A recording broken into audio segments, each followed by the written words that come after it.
নতুনত্ব আমাদের রানীশঙ্কর থানার সাংগঠনিক সম্পাদক এম.আর. বকুল মজুমদার উপস্থিত আছেন।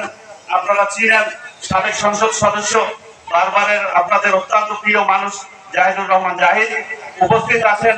আপনাদের অনেকের কাছে নামটা পরিচিত, যে মানুষটাকে আপনারা চোখে দেখেননি, কামাল আনোয়ার আহমেদ ভাই উপস্থিত আছেন। আমাদের পৌরসভার অত্যন্ত সক্রিয় একজন নেতা সেক্রেটারি মহসিন ভাই সহ আমরা ইউনিয়নের নেতৃবৃন্দ, আমাদেরকে আপনারা অনেকে চিনেন।